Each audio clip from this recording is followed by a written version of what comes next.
Welcome to The Real Review, sponsored by Parametric and Lazy Ape Studios, where you get some of the latest happenings, real thoughts, and perspectives in the world of film and television. And this is our Tube Talk episode, where we talk all things television. Tube. Yeah. Like tubes and other types of tires and round things. Yes. Heads. Yes. Kind of like a tube. Not television. Really. There you go. Television. Review some of the latest TV show episodes, talk about some upcoming new shows and episodes. And so today we're going to be talking about a couple ongoing shows that Matt and I watch, as well as going into our part 2 of the upcoming 2017-2018 fall TV schedule. So we're going to be talking about the specific shows that are coming on ABC. Yep. Because ABC has a bajillion. They do. I mean, like a ton of new shows. Yeah. I think it's like they're just casting a wide net. We're like, we're gonna hit something here. We're gonna get one of these is gonna be awesome. Yeah, they pretty much. I think they have everything on there except for the whole like spy espionage. Who knows? Because Disney owns ABC.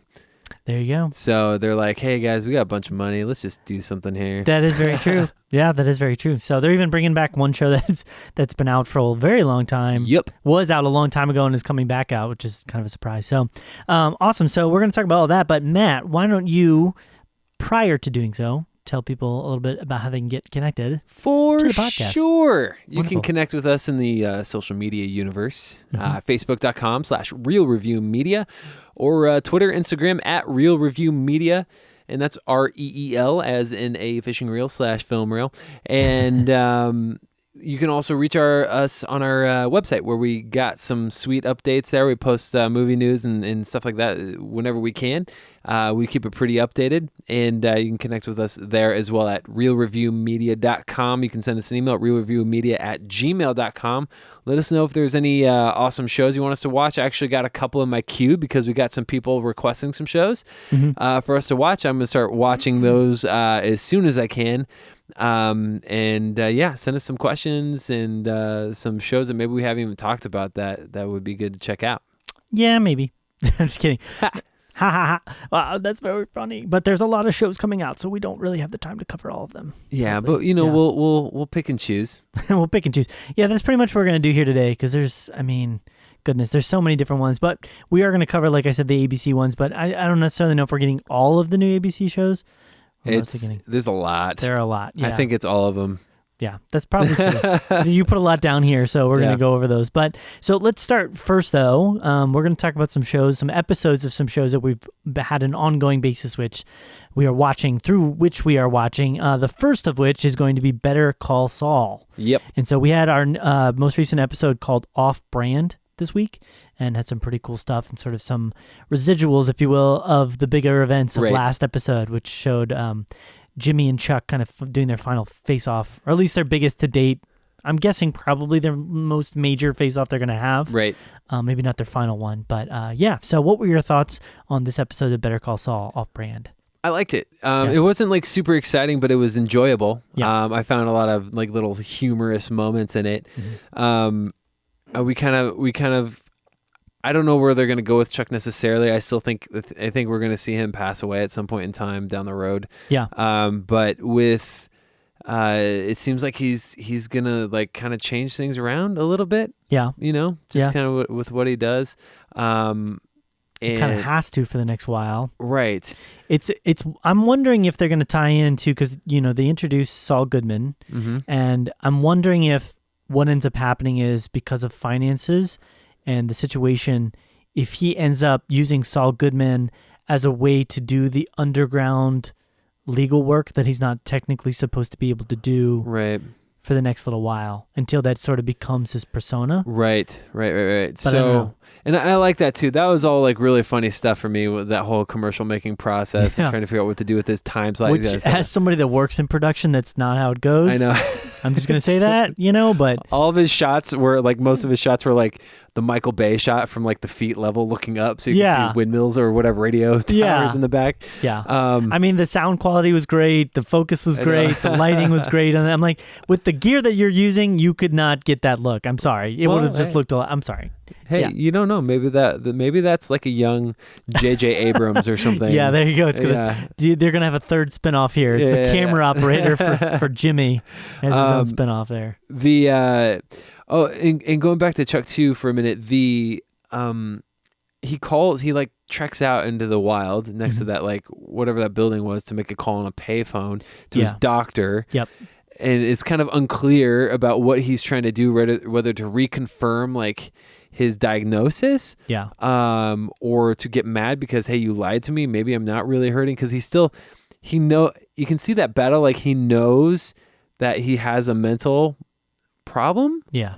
But he's still not like making the physical connection, because he's still like, shielding himself. Right. But he did try, like you saw he grabbed the battery. Right. And so what I'm thinking, what they're either setting up in your mind or what is actually happening, because this show, you never know what they're trying to set up and something different happens, but they might be trying to set up the idea that he's trying to overcome the sickness, that maybe contacting his doctor, he's going to say like, hey, I need help, and trying to like fix this. Right. I mean, if nothing else, it definitely seems like he's trying to at least work his way through it. Yeah.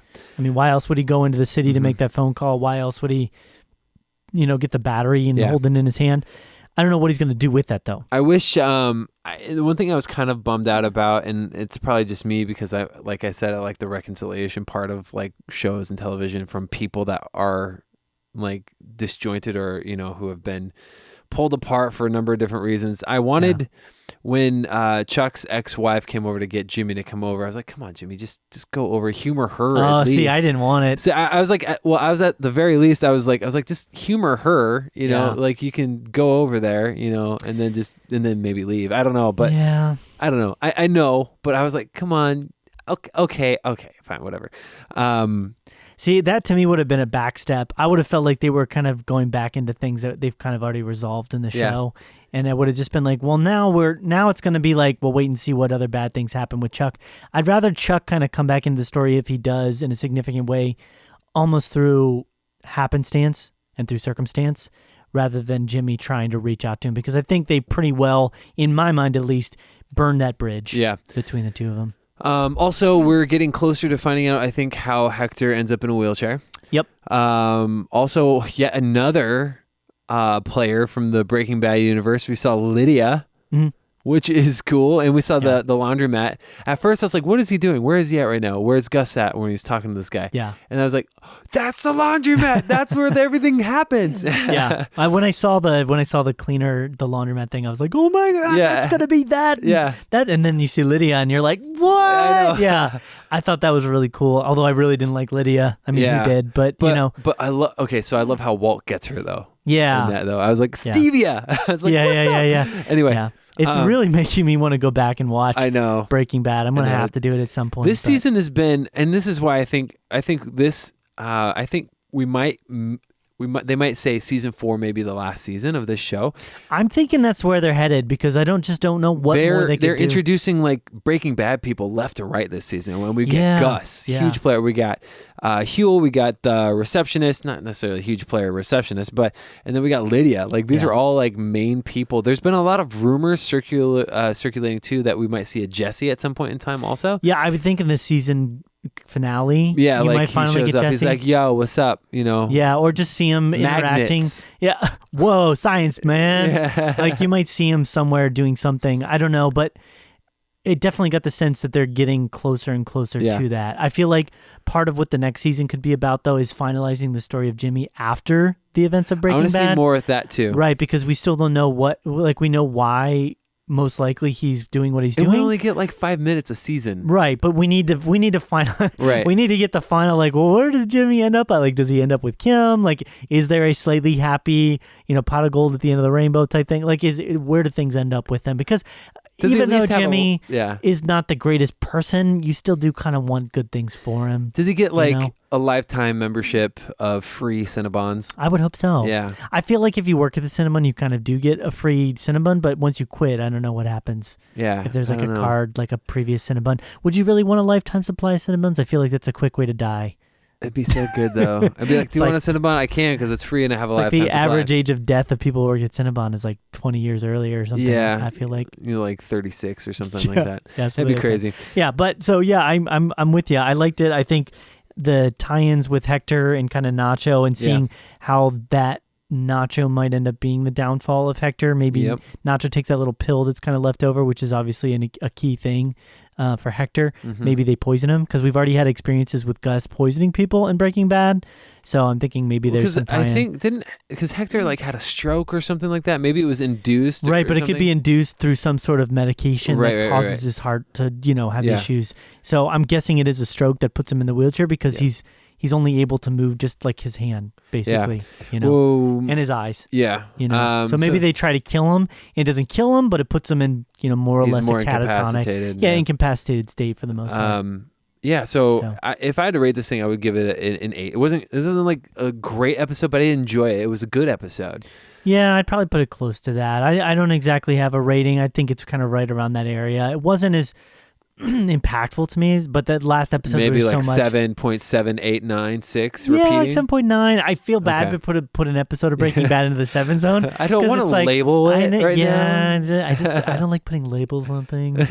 No, just specifically with Breaking Bad because it's a really good show and I still really like it and I know that it's still building towards things. Right. So So well then, awesome. Well, why don't we move in then to The Flash? Yeah. Which is the other show that we're watching that had some pretty significant kind of happenings and moments, which this is the penultimate episode before the finale. If you haven't figured out already, we spoil stuff in Tube Talk, guys. Yeah, just a little. Yeah. And for other shows, too. We're talking about Breaking Bad now. Yeah. Quite significantly. Yeah. So this was a really significant, I will say, episode of The Flash. Yeah. And as much as I've been frustrated with a lot of the events that have kind of preceded The Flash, I felt like this episode did a really tremendously good job of tying it all in and up together. And out of all the episodes that I've seen, felt like things just realistically made the most sense. The characters made the decisions that I felt would be realistic.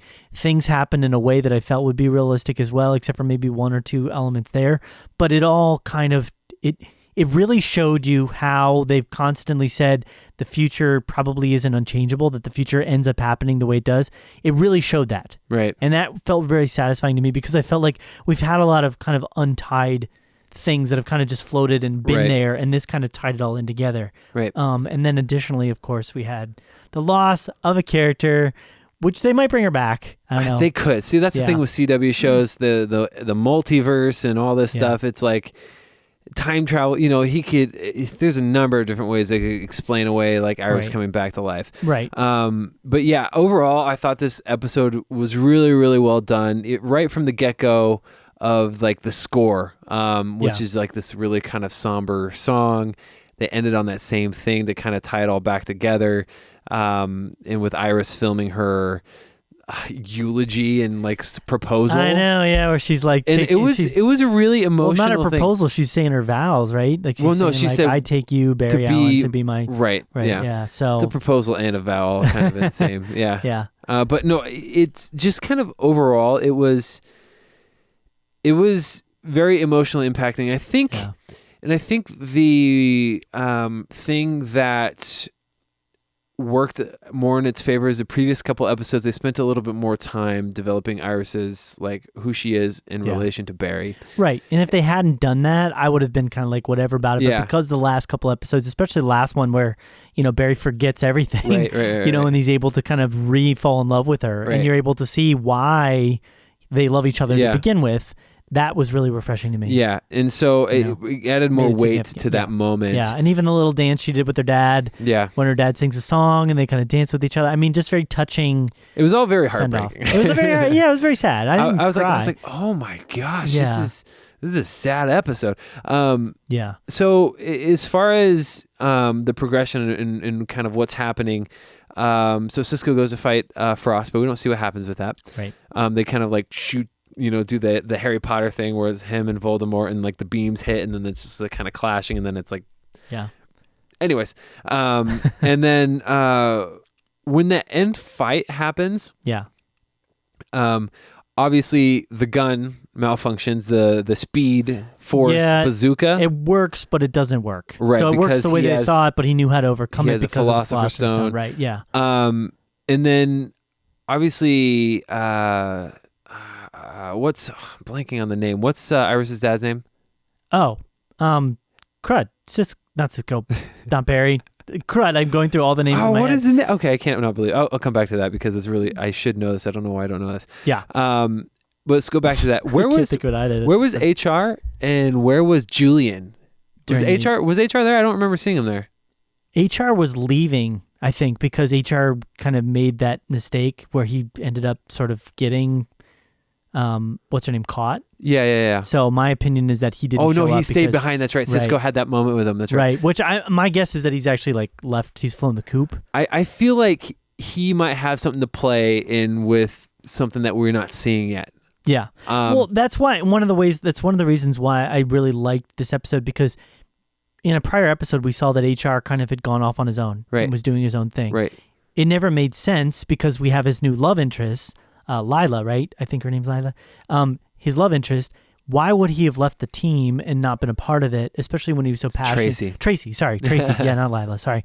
Tracy. Why would he have left the team and been so passionate about it? This makes complete sense. Right. Because he did something that he has shame for, that he ended up killing off Iris. So it makes sense for him to have left the team. Right. So Julian's gone too. So I'm wondering if like him and HR and Julian met up or something, or maybe Julian has followed Cisco to go try and save Caitlin or something. I don't know. I could easily see like Julian, like the way they bring Caitlin back is like Julian sacrificing him somehow to. I could see that too, because he's an important character, but he's not like he's one of the characters that you could see getting killed off. Right. You know, he's kind of still a side character a little bit. Joe West is his name. Joe, there you go. We got it, guys. Joe. We knew. We were kidding. We knew that person. Anyway, he's there. And he just watches his daughter die. It's heartbreaking stuff. Very heartbreaking, yeah. I am excited to see what's going to happen. All the promo materials kind of show very little, and rightly so. Right. I would imagine my perspective is he's going to face off against Savitar and try and capture him. He's going to try and get the Philosopher's Stone and then use the gun on him and capture him in the Speed Force. That's my expectation for the episode. By creating a time remnant, potentially. So here's the thing. So he's going to have to go about creating that time remnant, right? Which ends up becoming Savitar. Right. So that's the problem too, is he could potentially save, and I saw this too, that's a theory and it makes sense, is he could potentially avoid the existence of creating Savitar by not doing anything. Yes. After Iris dies. And eventually time will catch up to itself and like, Savitar will just cease to exist. That's what would happen. Right. Because he's a time loop. Right, because it's a time loop that would close itself because he wouldn't create or treat the sequel, the other version of himself nicely. Like take him out for waffles or pizza. Exactly. Like, hey, time remnant, we're best buds. Yeah, it's like, okay, I don't hate you. Yeah. I don't want to become an evil god that gets my face half blown up. You know what I mean? Unless there's another reason, unless Avatar's kind of been lying. Unless he, like, in that rage, creates the time remnant, fights him, and then is like, oh crap, what did I just do? And then kills the time remnant before he becomes Savitar. You know? Yeah. I don't know. Just a couple of different things. It's just there's weird things that could happen. Like there's no reason, in my perspective, for why Barry wouldn't go through time and save her. Like literally go like an hour before that and then jump into the future with her. Right. So she couldn't die then. Right. There's no possible way for her to die then. She might die in the future. Right. But that moment she would be saved. So there's things like that when you start getting time in the picture, then it's like, oh, I've gone cross-eyed. Like how does that not work, or how does that work? Yeah. I don't know. It's weird. Yeah. So, well, let's get an overall rating then. I mean, what would you think on this rating? It was better. I liked it. 8. 8. Yeah. I give like 8.7. 8. Yeah, because I think they did a really good job, like you said, of tying things together. Yeah. Making it emotional, and I didn't cry, but I was saddened. Yeah, I was saddened as well. I was expecting it. That's a sad thing. I've seen both of these twists coming this season with the big ones with Barry and Iris, but that's also because of the comic book. Yeah. You know. So, all right. So then let's move on to the other show that we kind of are talking about a lot right now, which is Arrow. And then we'll get into the fall lineup stuff for ABC. Yep. So we got this one, and it was for a penultimate episode. It was all right. What I was talking about last week is, Oliver thinks that they got Chase, or AKA Prometheus. Everything's good. Yeah. It's Oliver's birthday, and everybody's celebrating. Turns out that that's not the case. And Quentin, his daughter, who previously had passed away, the Earth 2 version of her is like evil. So they brought her over, and she is working for Prometheus. And the ransom. Basically what happens is Prometheus, aka Chase, and Talia al Ghul, they take and kidnap all of Team Arrow, with the exception of Wild Dog and Dinah. I don't know where they went. So Renee and Den, we don't really know where they are because they're not with the group of captured people. So I'm trying to figure out maybe what's happening with them. They're with Julian. You were with Julian in HR hanging out somewhere. Yeah. And so that part was weird. They're kind of like playing that like, okay, we got something special planned for these people for some reason. Yeah. And then basically what happens is Prometheus or Chase and Talia al Ghul take everybody back to Nanda Parbat not Nanda Parbat, the island that Oliver was originally marooned on. Right. Yeah. And they're basically Lian Yu, that's the name of it. Okay. So they're back there and everybody's been captured and Chase is like, I'm here, I'm ready to they're like, Oliver's gonna find you, he's not gonna stop you with the quiz. He's like, I'm counting on it, the cheesy dialogue like that. Yeah. And then after that, what happens is we see somebody who we haven't seen in like 2 or 3 seasons, and it's really cool. Probably one of the better villains in the show overall. Yeah. And he ends up going to, what's his name? I can't think of his name. Joe. I know, Joe West. Exactly. Joe West. So it kind of ties in with. These are the same universes. You never know. Yeah. So no, he goes to Slade Wilson. Yeah.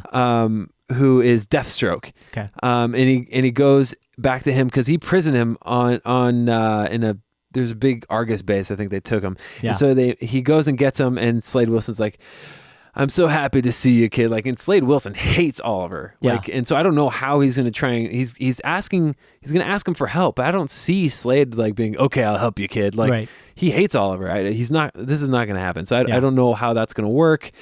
What's happening with that? And then in the flashbacks, we see Oliver dealing with like psychological torture. This dude Kovar captures him. He's like, you're going to kill yourself in the next 11 minutes. And he ends up not killing himself. Takes 12. Right. So he's actually dead. So in this finale coming up, I'm kind of foreseeing, okay, he's actually going to kill Kovar for real this time in the flashbacks and then get rescued. And that leads us to what we see in episode 1, season 1. And then he's going to make his way to the island with Slade and somehow win. Yeah. I don't know because it's the daughter. Oh, yeah. Sorry. And then they brought in I can't remember her name really. Talia's sister, the good Al Ghul, daughter of Ra's al Ghul. And they got married when Batman notoriety. Right. So Oliver got married to Talia al Ghul's sister, Ra's al Ghul's daughter. Why not? Who's going to be the rightful heir to become the next Ra's al Ghul. Yeah. But that's pretty much everybody's story, though. Yeah, all those Al Ghuls, I know. They got like married in Nanda Parbat, and that's like she always sees him and he says, "Hi, husband," that kind of thing. And he's like, "I don't even like you," And so it's kind of funny. So they're kind of getting this like super group of villains together. So they have Malcolm Merlyn, who showed up this because. Anyway, it's a lot of Malcolm Merlyn. We got Talia or the other Al Ghul daughter, and then we have Slade Wilson, all kind of making this like almost like a hodgepodge of evil and good people. So it's kind of like a Suicide Squad of sorts. I get this is related but unrelated. How do guys like Ra's al Ghul even meet somebody that they want to have a kid with? You know what I mean? Like to raise a family. This is like a weird dating service. It's a League of Shadows, man. It's like the League of Shadows dating service. Yeah, it's kind of like it's like Farmers Only. Farmers Only, but it's more like League of Shadow Members Only. .com. There you go. Yeah, and you just sign up, and there's like a 60-day trial for free. Yeah. And you can find all the evil people. It's like, I enjoy killing. He's like swipe right, swipe right. Anyways, for the most part, it was okay at setting it up. It was just a big setup episode, and it looks like we're gonna get some Oliver and Felicity potentially getting back together. Anyway, so that's been a long story arc, but overall I give it like a 7. Okay. It was okay, and I think they're just spending a lot of their time. Just Are you excited for the finale? I'm excited for the finale. I want to see how they wrap it up, and if it like makes me want to watch another season because I felt like going into this season I didn't really care. So and over the course of the season, we can talk about this more in the final episode. But do you feel like it's gotten better? It's grown. It has gotten better because it definitely took a dip there. A lot of people were having issues with the show, and it's hopefully kind of bouncing Season back. 3 and 4 were rough, but 5 is better. Yeah, nobody understood. Like, he's just not killing people now. Like, what's going on? Lots of stuff. Yeah. So I think it's headed in a different direction, better direction. But yeah, that's it for Arrow. Cool. Well, thank you, Matt, for breaking that down for us. And so with those episodes being covered, we're going to move into our description now of the upcoming fall TV schedule for ABC. And once again, we talked about this.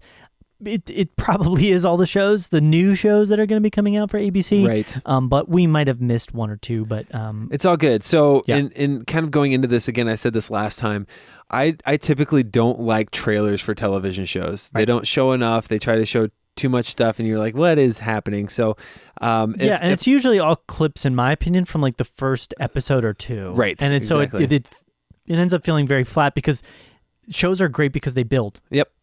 They start with one thing, and usually the first episode's kind of like the rockiest, and then it kind of builds on itself. And so it's really hard to take one episode and cut it up into bits and pieces and make something interesting for like 3 minutes. Right. You know, because it's like, well, what is that? It comes across very simple in my mind. I don't like TV show trailers, but we just want to kind of go over them, kind of give some brief thoughts on it. So yeah. Except for Netflix, which, you know, they do really good trailers for their upcoming properties and stuff. Yeah. And they've got a couple of shows that are coming back. Like later this year, I believe we have Stranger Things Part 2. Yep, that's in October. And then coming up in a very short amount of time, we also have House of Cards Season 3. Yes. Season 4. We have a couple of original movies that I'm interested in, like Death Note. Mm-hmm. Which is based on the anime. Yeah, and there's another one that I saw too. I can't remember. Anyways. I don't know. Yeah. But we're getting sidetracked a little bit here, but we're not going to talk about the Netflix stuff too much. But so why don't we start sort of at the top of our list here with the shows that are coming up. And so the first one we have listed is For the People. Yep. Do you want to do the description for this one, Matt? Yeah, I'll do it. Okay. So it's set in the U.S. District Court of Southern District of New York, a.k.a. the Mother Court. This new drama essentially follows brand new lawyers working for both the defense and the prosecution, handling the most high-profile and high-stakes federal cases in the country, all as their lives intersect in and out of the courtroom. So this is essentially what looks like to me to be a twist on a lawyer show. Yeah. Which is most new shows are a twist on some property we've seen before. Right. The first vibe, and I told you this when I was watching it, I was like, this reminds me of Quantico, but with lawyers. Right. Less exciting, at least. So it's like, hey, we got a bunch of lawyers together. We're going to introduce them all. It's kind of like in a lawyer academy, and then we're going to get get behind kind of the whys, what we do, learn a little bit, and, just take care of business. And then, we have all the relationship drama while all that stuff's happening. Right. It's made by one of the guys that was writer for, what was that doctor show? Grey's Anatomy. Okay. So think of similar romantical type elements, I'm guessing. They put some romantical elements in the trailer for the season, but sort of set in a courtroom environment. Yep. And so if you like courtroom dramas with some romance and some, suspenseful kind of things, then I think this is going to be a show for you. Right. It doesn't come across as like anything that I'm like, oh my gosh, super intriguing. Yeah, it's not me either. No, so not a surprise, but but there's definitely going to be a couple people out there for something like this. So awesome. So then let's move on to the next one. 10 Days in the Valley is their next one. Yeah. I'll do the synopsis for this one. This is a Kira Sedgwick show. She stars as a lady named Jane Sadler, who's an overworked television producer and single mother in the middle of a separation while life is turned upside down when her young daughter goes missing in the middle of the night. Just like Jane's controversial police TV show, for which she is the showrunner for, everything is a mystery, everyone has a secret, and no one can be trusted. So it's like writing like fiction becomes reality is kind of the dun dun dun. A little bit of that castle feel, like kind of everything's tied into like a book or some written property. Yeah. I mean, it looked like on the basis of the trailer that like she starts using maybe some of the elements of what's going on in her writing, whether as a means to like maybe get word out about her missing daughter or to tell her story or to make people look bad. Like maybe the police officers aren't acting in a way that she wants. And so she's Murder, She Wrote. Right. Yes. Murder, She Wrote it. So I don't know. It looked okay. It looked more interesting than the last one we talked about. It looks depressing. Yeah. Right off the bat, I'm like, how long is this girl going to be missing for? Yeah, I'm not. I don't know. It's hard for me to watch a show about a missing person. Yeah. I feel like after a certain point, you're kind of like, okay, well, they're just gone. Yeah. I'm not, I guess you're not going to find them. Like, it sounds really bad. Like, but if that's the main, like, thing that's kind of the main driving force behind a lot of the setup and stuff, it's like, I don't know. It sounds probably pretty bad of me to just be like, well, after a certain point, I don't really care about your daughter's missing. But they're obviously going to have to tie in some real big elements outside. The hook of just is that like being missing. The written part and how that ties into somehow what's going on. And, right. And it's not hooking me, man. Yeah, no, and it's a straight up drama suspense type thing. It doesn't look like it has really any comedy.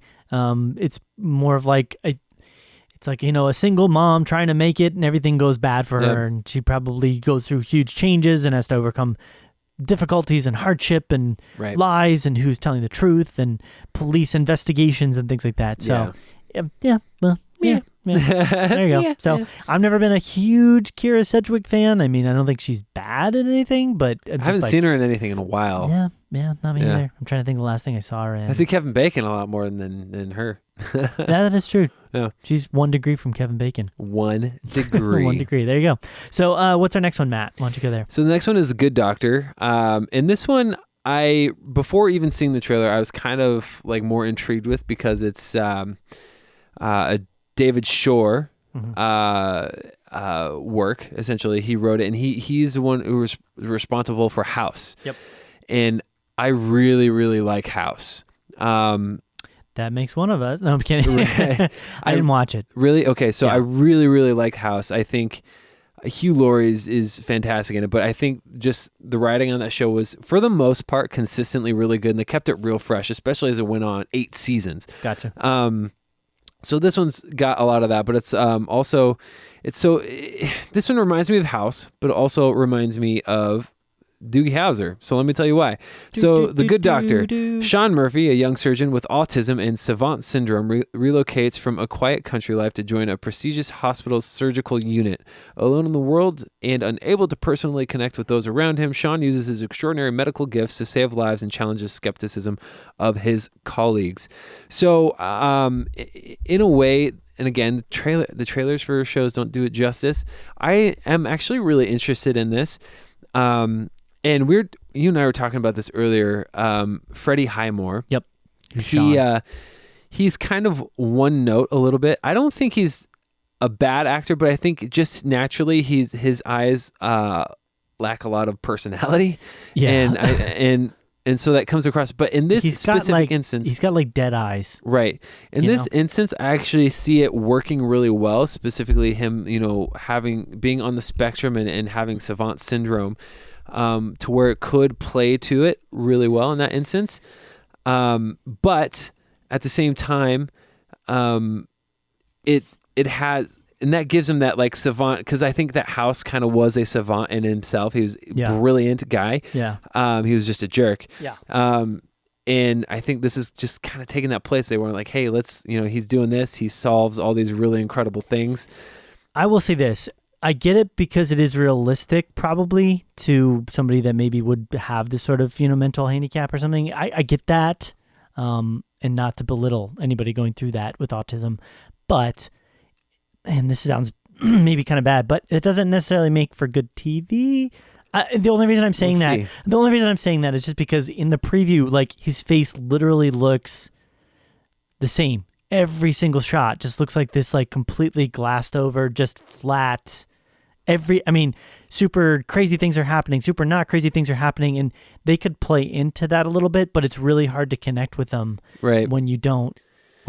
When you never know how he's feeling, he's just doing things. We'll have to see. I feel like he's going to be the primary character, but I feel like there's going to be a strong supporting cast that are. You're going to have it, right? So I almost feel like he's going to have to kind of just show up at certain key moments. There's going to be a strong supporting cast that kind of are around him to where they're almost all like the main character.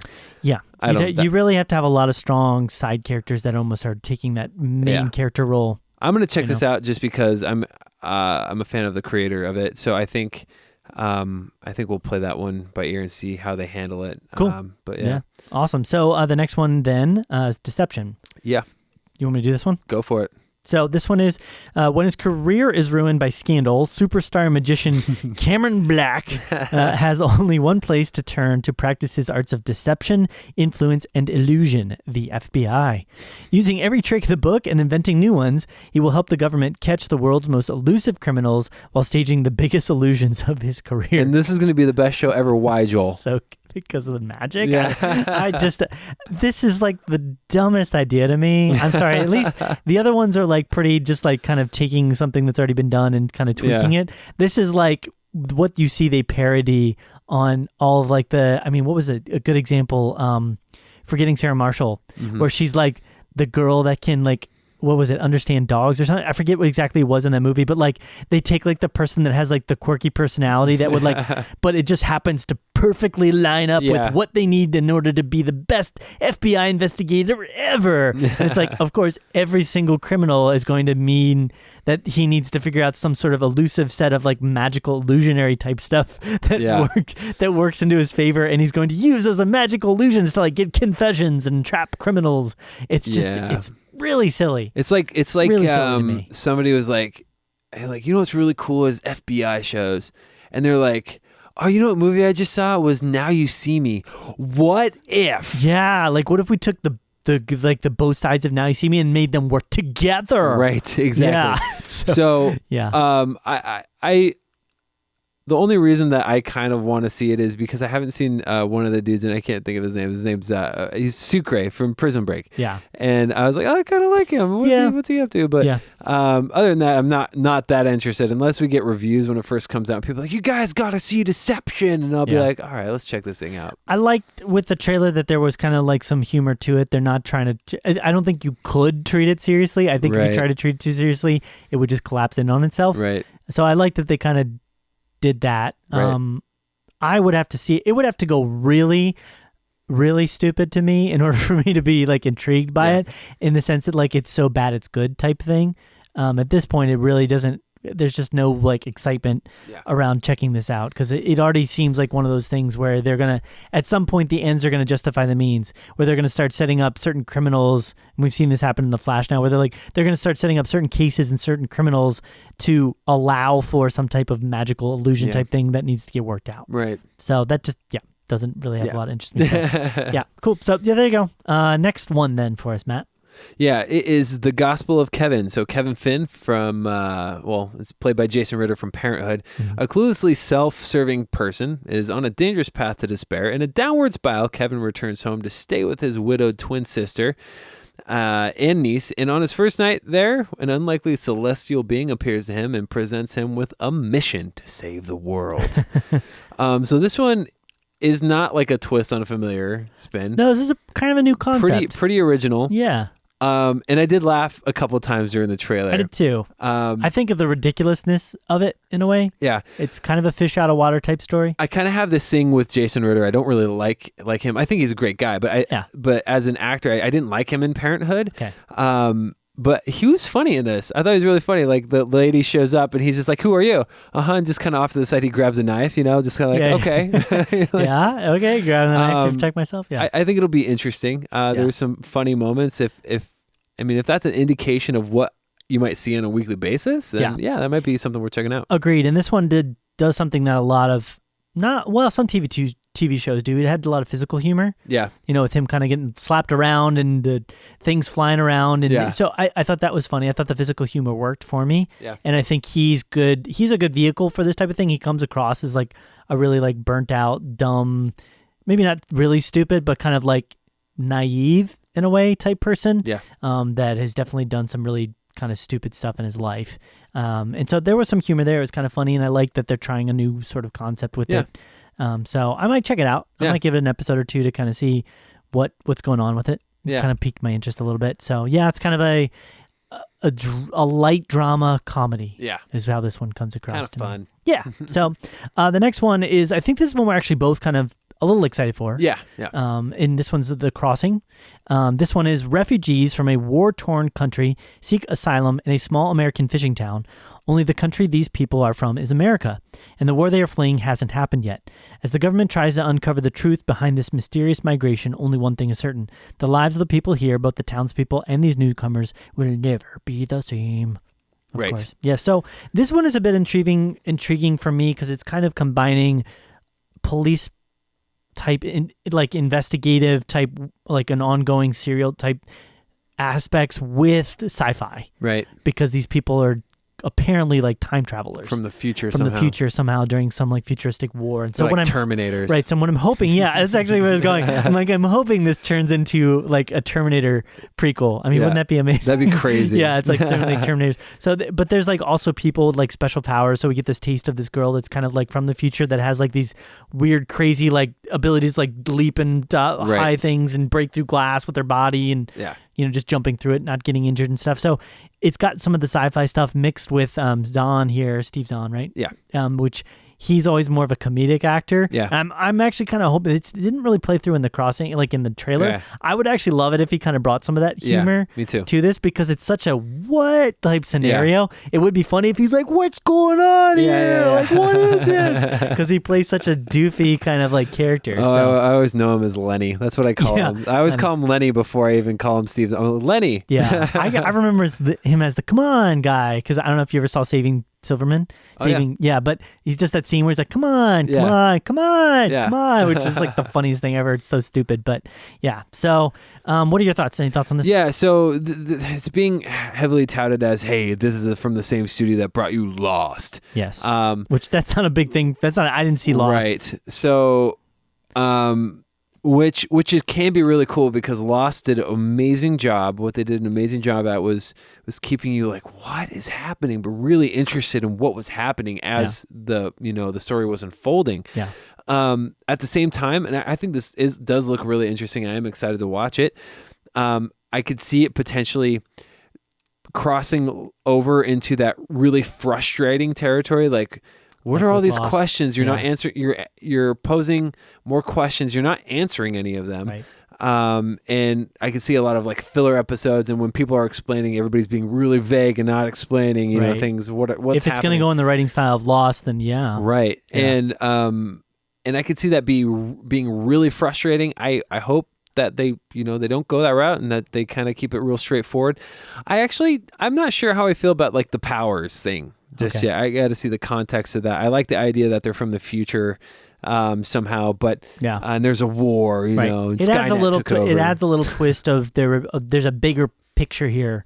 Yeah. That's kind of starting to invade like our world, right? Which I like it, but I get that. What would be really cool is that it might be a bit too much, because there's like 500 people that make this journey from the future. Only 47 of them, end up making it through. Right. So it'd be really cool to see, like, kind of like what you see with other time travel shows, where, oh, this is your grandpa before he gave birth to your dad, before he gave birth to you. Yeah. And then like their grandpa dies and that person like disappears. Yeah, like, absolutely. It just like history gets rewritten. Right. And it could be cool. I mean, at some point, if they get far enough into talking about the future, that they actually show the people in the future and they could tell their story before they make the jump, like what led to them eventually making the jump and getting connected to that. Because obviously it's a select group of people, and it doesn't look necessarily at the moment like any special people were picked. It almost looks like this random group of people that somehow had it happen. Yeah. So it could be like a really cool thing to kind of show like what events preceded them making that jump. Right. And then having it all tie up close to the series conclusion or something like that. But for sure. We'll see. I don't know. Yeah. We'll see how it goes. We'll see. Yep. So we have a couple other shows here to cover. I think these ones are mid-season premieres. Yeah. Which means that they're not going to start right at the beginning of the new season. They're going to go halfway through and then kind of start up. Did you want to cover these in any big detail, Matt? Or no, just one of them splitting up together. We got Jenna Fisher, and then I can't think of the other guy. He's Kate Hudson's brother. What his name is Adam Oliver Hudson. Yeah, Oliver Hudson. So he's a funny guy. He's in a show that I really like called Rules of Engagement. Yeah. I think he's hilarious in that show. Right. Just kind of plays this doofy guy. Looks like he's still kind of playing that same. But essentially, they decide they're going to split up, but they're still going to live together just because of the hassle of it. Right. Yeah. And share duties and rotate, back and forth between the husband. I'm interested to see Jenna Fisher in anything other than just the Pam role, because I feel like I haven't seen her really much in anything. She tried to do a couple movies that didn't really hit it. Right. Super big. But that's really it. Yeah. Nothing really big there. Yeah, it's based upon a Danish series, so there's a pre-existing series to kind of come off of. So I don't know. It's splitting up together. Splitting up together. So kind of a romantic comedy type drama film. Yeah. So, or show, I should say. So next is The Mayor. The Mayor, and I'll just kind of go over this real quick. So young rapper Courtney Rose needs his big break. For years, he's toiled away in a small inner city apartment, making music in his junk-filled bedroom closet. Tired of waiting for opportunity, Courtney cooks up the publicity stunt of the century, running for mayor of his hometown in California to generate buzz for his music career. Unfortunately for Courtney, his master plan goes wildly awry, ending in the most terrifying of outcomes, an election victory. With the help of his mother, who's played by Yvette Nicole Brown, which I really like, and friends, including Valentina, who's played by Lea Michele. Of Glee, Of Glee, yep. Yes. And Yvette's from Community. Right. So Courtney will have to overcome his hubris if he wants to transform the struggling city that he loves. Mm-hmm. Trailer I thought was all right. There's a couple moments I kind of thought was funny. The big thing for me is I feel like Yvette Nicole Brown is the same character.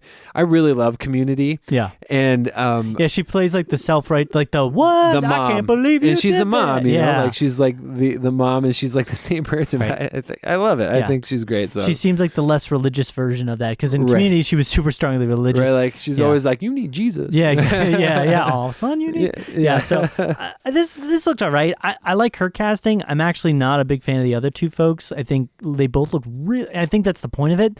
They both look really young though, and they both don't. I wouldn't believe, unless it's a joke, I wouldn't believe that either of these people would be in the position that they actually are at the age that they actually are.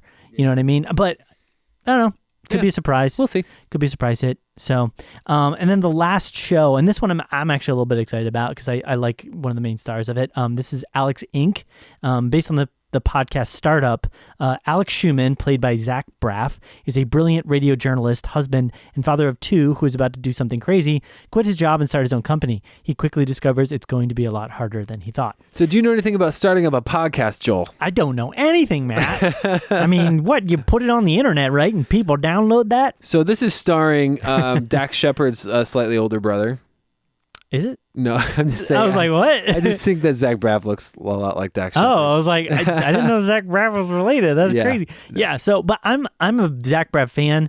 But the funny thing is I don't like him in movies. Right. I like him on television because he plays a different character in films. I feel like, and in films he plays this kind of like aggressive, angry, like downtrodden, kind of depressed guy. Right. Whereas in TV he plays this kind of goofy, lovable character that's kind of silly, kind of beats by his own drum, but also cares about people and is very, weird and quirky at times.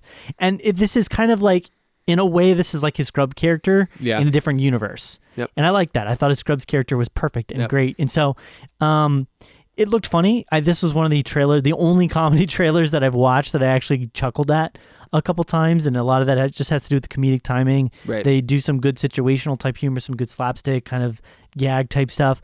So this one I actually probably will give a chance to. Yeah. I actually will check it out. I'll probably check it out too. Maybe for relatability reasons with the podcast and connection stuff. Yeah. So awesome. So that then, we could also say they're going to bring back Roseanne. They're bringing back Roseanne. There's not really a trailer for that. No, it's like clips of the montage, show over text. I never watched Roseanne, so I'm kind of not. I don't really care as much. Yeah, me neither. So I wasn't allowed to watch it actually. Oh, really? I don't. Yeah. I was always like, whatever. Well, there you go. So, with that, then we're going to go ahead and wrap things up here on the podcast. We're going on like 50 minutes already. Wow. Yeah, this is a hefty one. These special episodes, you guys, really just savor these moments. Yeah, just eat it all up.